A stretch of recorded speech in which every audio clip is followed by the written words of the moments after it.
Welcome everybody, this is Jediredeyex, and we're here today to talk about Mass Effect Andromeda. And not only Mass Effect Andromeda, but also sort of the state of the gaming industry, I guess. It's, just sort of recently, even more recently than late, seems to be happening, just specifically in the past few years. There's been so much hate and bashing of games and companies and series going on out there, and forgetting so many great qualities of a lot of these games. And like Mass Effect Andromeda has definitely been one of these, and you can go into multiple reasons or a huge discussion specifically on that. Like Halo revolutionized the gaming industry when it came out. It revolutionized first-person shooters, and it set a bar so high that every other game wanted to be Halo, whether they admitted it or not. And whether their story was like that, or the plotline was like that, or their action was like that, every game wanted to pretty much be Halo. And you can pretty much give them the patent on mapping a controller for play for a first-person shooter. Like every other game seems to mimic them. But yet, on launch day for the Master Chief Collection, because they had problems with the multiplayer server, they just got crapped on forever for that. And it boggles me that these same players that truly love these games would just turn around and bash them. Star Wars Battlefront was the same way. It got such a negative response, due to lack of story, this and that. I loved it just for a multiplayer experience. Man, you jumped into the middle of a Star Wars movie. Like, you jumped into the middle of the Hoth battle, and stuff is blowing up all around you. It was so intensely fun, and I took it for what it was. It was like just all my favorite action sequences from Star Wars movies. Like, really? I mean, come on. I think it's cool that Battlefront 2 is showing the storyline and all this, but, I enjoyed it for what it was. The graphics were great. The sounds were phenomenal. The gameplay was good. They had updates that fixed multiplayer and problems, and every time they balance something, they break something. But there's always going to be complaints. There's so many gamers now that we're never all going to be happy. But, for the game, I played so many hours of that game. It was amazing. It was absolutely amazing. And Halo, another one. So many hours of multiplayer in that. So many hours of the story of Halo. The story in itself, if it never had multiplayer, was another just absolutely epic sci-fi tale. Like the original Mass Effect trilogy. The story of Shepard was epic. And they set bars for themselves, not only for the gaming industry, but for themselves. And we always expect them to always pull it off perfectly. And, as the systems get better and better and better, the games get more complex and complex. So we're not dealing with 8-bit graphics anymore. We're dealing with millions of lines of code. And in comparison to thousands of lines of code, or even hundreds of thousands of lines of code for some of these older games. Like, you look at games like The Legend of Zelda. It was 8-bit graphics, and it revolutionized the entire gaming industry and RPGs and what we could do. And you look back at it now, and you look at these little blocks of guys running around. Looks like some guy in Minecraft made it. You look at it, and you think that, wow, that's where it came from. And this is where we are now. And for their day, no matter how good they were, The Legend of Zelda, how revolutionary it was, Metroid as that side-scroller, the 2D side-scroller, it was absolutely epic. Nintendo had some phenomenal games that changed a lot of ideas for gaming. On PC, you had Doom, which brought in the first-person shooter. And then so many followed it, wanting to be it. And then you had Halo, which absolutely revolutionized the first-person shooter. And, there's this massive evolution, and as good as these games were, even the original Halo, for its day, it was so much simpler than what they're dealing with now.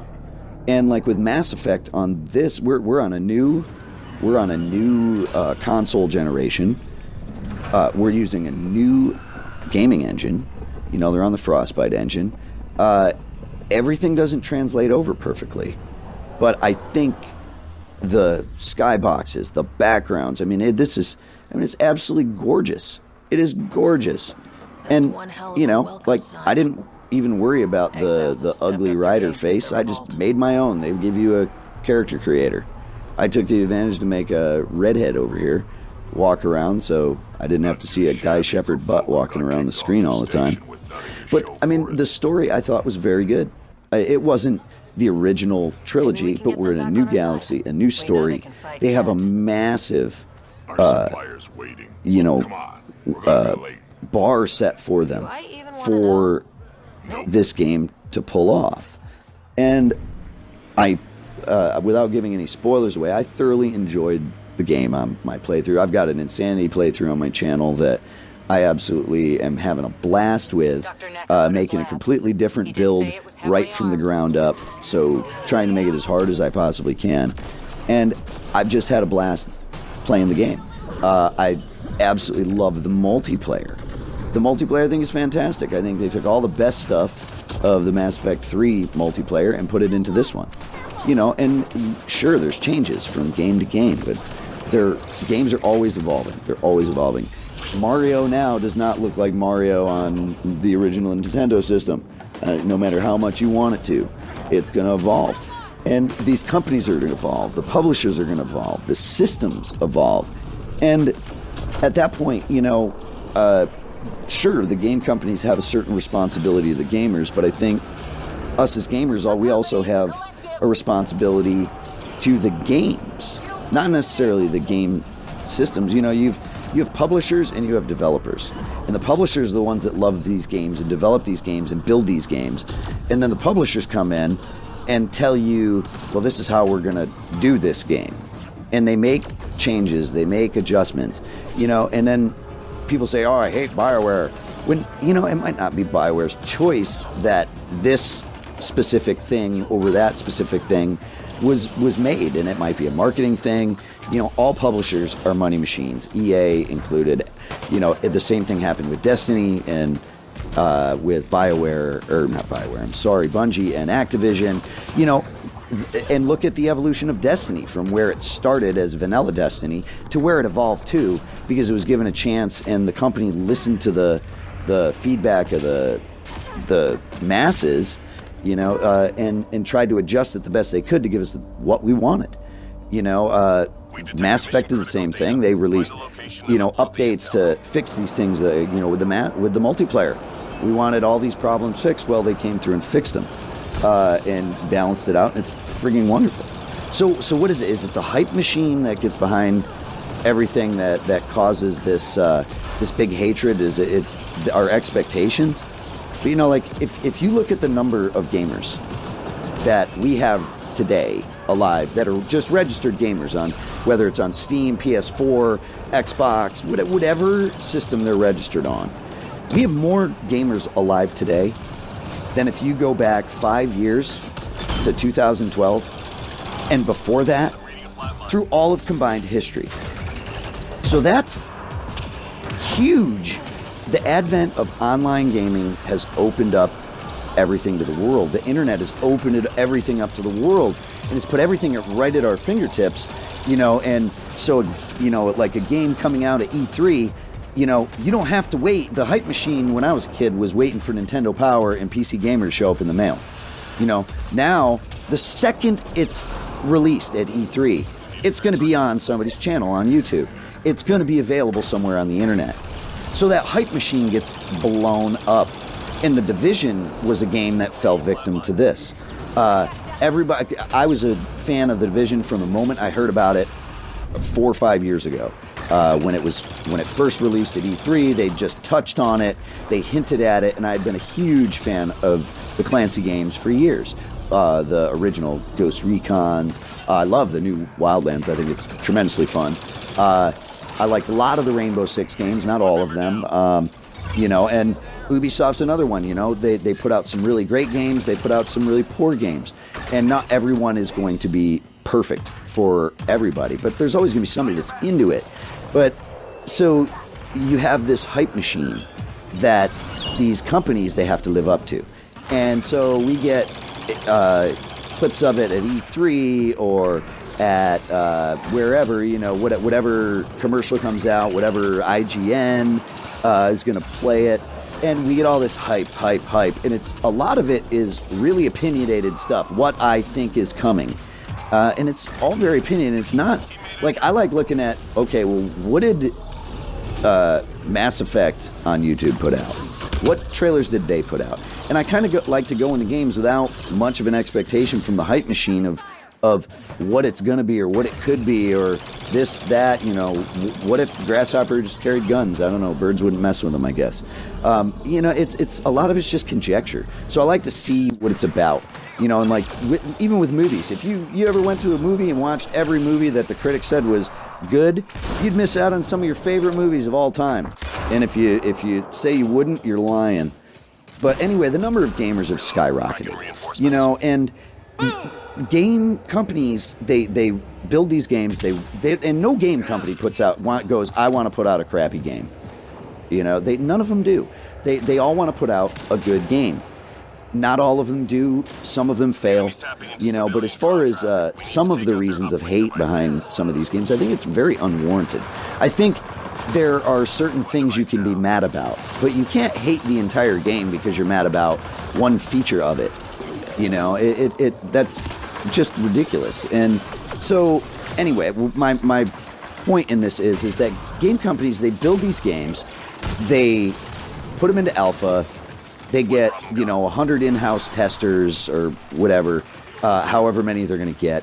And these guys are going to play the crap out of this game. They're going to play 500, maybe to 1,000 hours. So say we get, say we get 100 guys in-house playing for 1,000 hours, which is a massive amount of time for somebody to play. And, there's a lot of games that don't get that from their players. They don't get 1,000 hours out of their players. Some games get more than that. And so what happens is you have this small core of testers that are trying to find all the problems that they can. And they do. They find tons of them. I game tested. I know. And it's hard to find all these problems. So then the game moves into the next phase and it gets outsourced game testers and maybe 100,000 of them, maybe 200,000 of them. Okay, and they all run through. And some of you have participated in them. Some of you have gotten closed betas, closed alphas, and so you know this. And so, but when you play that, are you reporting back to them the problems that you have? So you can't always judge these numbers because not everybody's going to report problems they have. Some just want to get in and play it, and they don't care. So, and it happens. So then they get the game ready, it goes to print, and I'm sure they find stuff after it goes to print, but at that point it's too late to correct it. So as soon as every new game comes out, they get an update, which fixes stuff or breaks stuff. Who knows?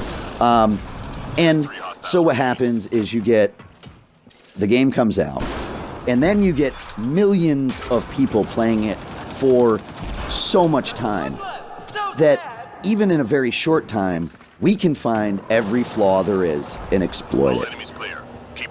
And with that, how do game companies keep up with that? I mean, it's them and their in-house and outsourced band of testers versus the world. There's groups that are just devoted to finding flaws in every game.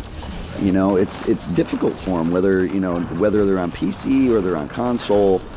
Technology is advancing so fast, and especially with consoles, it's easier with PC. With consoles, they get locked into a technology level. As technology grows, they can't grow with it, which, is where PC gamers definitely have an advantage over because they can grow their systems with it. But even PC games, they have issues. They have buggy issues, and they have ridiculous amounts of hacking issues. And so, give the companies a chance to fix these broken things. Post in the forums and make it known. Let them know. And if, you get into an alpha or a beta test, give them notes on what you find wrong. Don't just play the game and then bitch about it, that it's not what you wanted. If you find broken stuff, report it. You find broken stuff in any game, report it. You are a game tester too, whether you know it, because you purchased the game. So you're now a tester. Play it. Find the things that are wrong and tell them. If you find something that's inherently broken, let them know.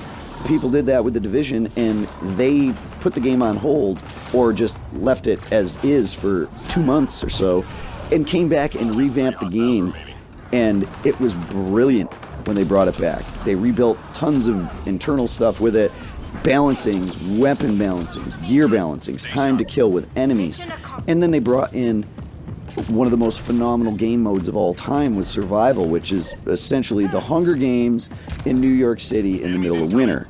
Very akin to PlayerUnknown's Battlegrounds that's just exploded right now. Very akin to that. And it's so, when you find these games you love, when you find things that are broken in them, don't hate on them. Let them know, let the companies know. And not all companies are going to care. They're not. But a lot of these developers truly care about their product, and they want it to survive. No, they don't come out to make a bad game. And if you let them know, post in forums, even send them an email. But voice it, let them know, and keep putting through the communication. And we're going to get better and better and better games. Like I said before, there's a responsibility of the gamers, of the gaming industry and the companies, but us as well as gamers. So I just say enjoy them all for what they are, and this is Jedi Red Eye, and I'll see you on the battlefield.